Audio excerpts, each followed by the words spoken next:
Hello, this is Revered Audio channel, and I'm going to just summarize a little bit my thoughts about DSP room correction, and also about DSP, using DSP for crossovers and to correct for your system's errors.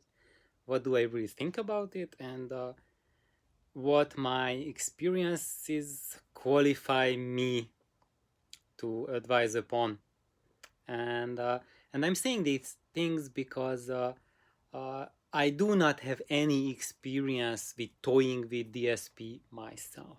I never did it. I never had any DSP gear in my house hooked up to any of my system, and that's not because I'm some sort of Jedi Knight of an archaic religion who doesn't want to face the new world, the new century that we are advancing, and there's active crossovers, active room correction, and if someone doesn't embrace it, we should toss that person on a fire and burn them.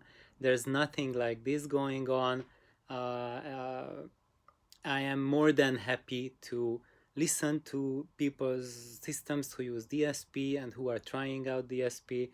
I have heard several attempts.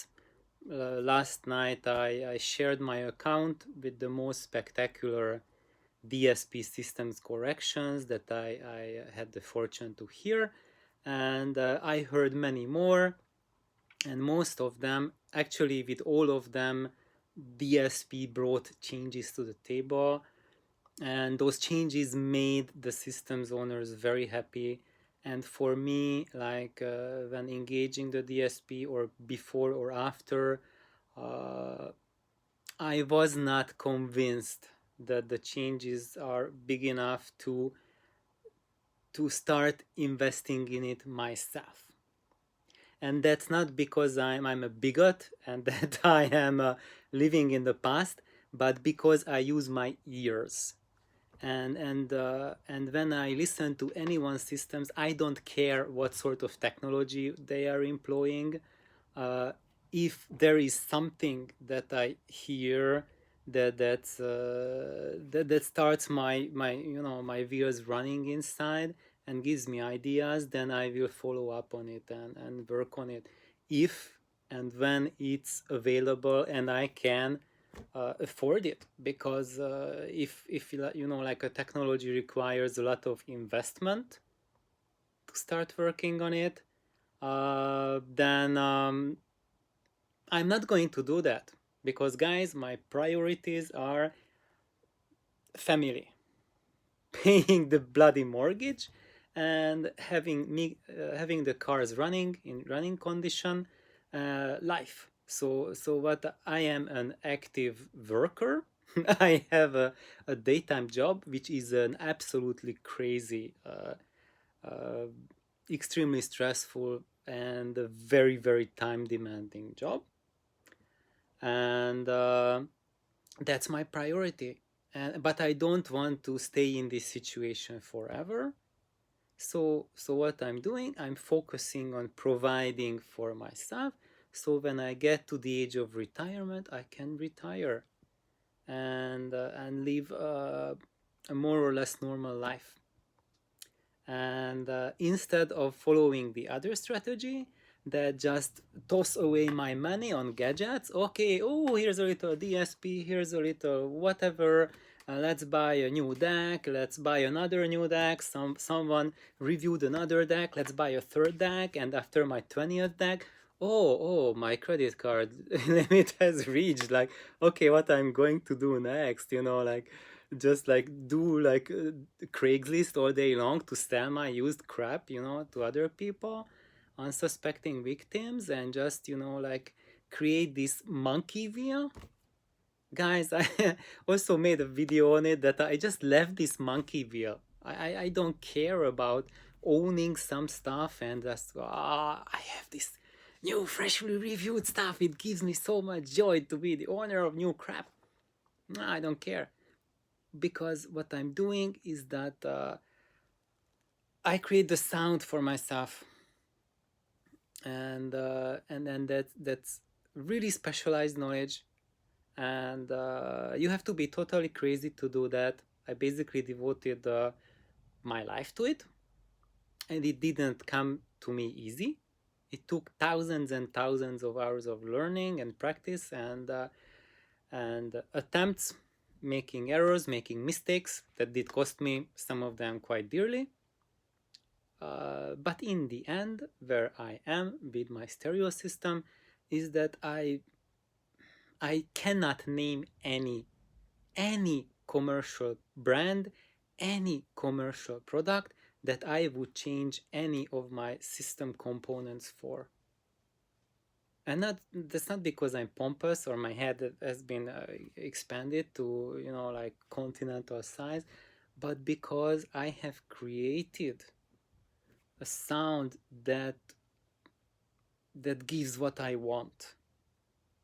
And if I change a system, maybe it has some parameters that give more than what my current unit does, but it brings other things to the table which take away from where I want to go. And my friends, they keep on reminding me that, Janos, your viewers have no clue what you are talking about because they have no idea how high level your system sounds. And I don't want to be like a pompous, to always like hammer to you guys that my sound is this good or whatever, because you know you are welcome to listen to my system and you can form your opinion. Maybe you won't like it. So far, everyone who heard my system as it is during the past 2 years, sadly, there's not too many people because of COVID. I'm not doing parties and not inviting people over unless they're really close friends, and I know that they take uh, this situation seriously, and that's because I work in healthcare and I work with cancer patients, and I cannot risk giving them something that will make their recovery very hard or possibly kill them in the process. So I'm taking health very seriously. Everyone should. But anyway, coming back to stereo, when people heard my system, heard these new speakers, everyone was shocked. And I'm not talking about newbies, I'm talking about my audio friends whom we have had tons of audio fun together, lots of things, and all of them agree that this is tremendous fun. And that's, I think, the most that one can achieve, is to just get engaged, have fun, enjoy what you do. Personally, I don't care if someone calls a system the best in the world. It doesn't mean anything. It just means someone said something, but there's no proof about it. Proof is when you listen to it. And of course, 100% of what you hear on the internet, you cannot check for it because you are not there to listen to it. So that's why everything you hear, everything I hear is just information for you to process. And now I'm coming back to the subject of DSP, where I started off, is that it's, as you see in the comments that I have on these videos, that the how people experience DSP is extremely polarized, very, very polarized. So that's why my advice for everyone is listen for yourself to know if it's for you or not. And what is really the true advice I can give on DSP? And that's because I have not played around it with it myself, so I can not tell you anything about what is the full potential of DSP because I never explored it. But what I have noticed when people play around with it at various levels, and maybe some of you are saying that, oh, what you heard is not not tweaked out to the max. Yeah, I think probably that's absolutely right. But but but those advices are perfect for you who are watching my video, because there's a close to this chance that when you are going to hear a DSP, it's going to be perfectly tweaked. It's going to be like somewhere in the okay range. That's the highest likelihood that you are going to hear it. It's going to be from weak to okay range. And if you are extremely lucky, then it will be at a very high level of application. So, what my summary of what I experienced when people use DSP in their systems is that it always improves power delivery. So, like the impact power delivery that is improved by DSP. However, the sound is also made more mechanical. So, if you want better power delivery, that's what you are missing from your current system, then DSP will be your best friend. And even if you don't set it up too well, it will still probably improve on the power delivery. And if you set it up expertly, it's going to improve even more.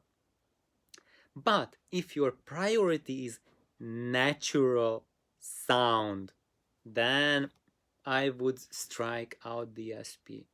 For me, it doesn't sound natural. Maybe for you it does, I don't know. All of us, we have very subjective triggers for what our brain interprets. It really depends a lot on how you have trained your brains. So if your brain is trained to studio recordings, then DSP will sound to you very natural, and it will improve the level of your satisfaction with it.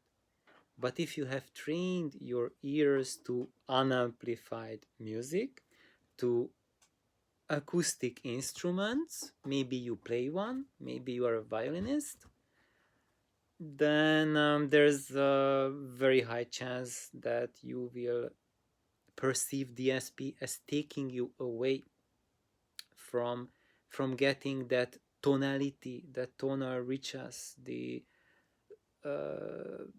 that naturalness in sound, the density of sound.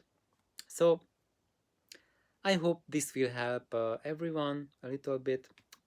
Tomorrow I'm going to post one more video on DSP, and I hope this will be enough for everyone. And I recommend everyone to read the comments.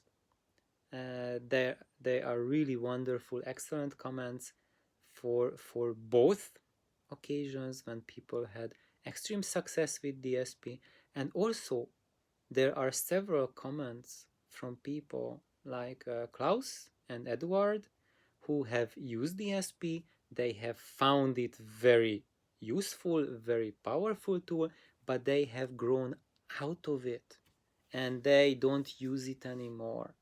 And they say that you can grow beyond DSP. And this is what I was telling you guys too, is that when you are in the beginning or middle of your audio journey, then adding DSP to the mix will give you a lot of satisfaction, unless your priority is as natural sound without any mechanical elements to it. But if you want to go over that, go over step beyond the DSP phase, then you need to put in a crazy amount of research for your own. And that's what most people are not willing to do. So I would say for most of you, DSP is your best bet. But for those of you who want to go step higher sound quality beyond that, it is possible. If you don't believe me, look at Edward's post, look at Klaus's post, look at what Frank is saying, what is Lou saying. I name you 4 other guys other than myself who are saying the same thing as me. that yes, you can grow beyond DSP, uh, but all of them, they have massive amounts of experience and basically dedicated either a large portion of their life or the entirety of their lives to get to that level. So if you don't want to pull that trigger, then probably DSP will be a very safe bet. However, if you want to progress more towards that sound, which I consider as a natural sound, as non-mechanical sound, there's a lot of advice that I'm sharing with you guys, and you will find it out. Just watch my videos if you would like to, and along the way, along the road, I'm sharing what I have learned, what I have experienced, and maybe it will be of use for you. And then you can decide, every one of yourself, that is that helpful for you, is that taking you further on your road, or you want to do something else. And have an amazing day, have a wonderful day, and just listen to more music. Bye bye.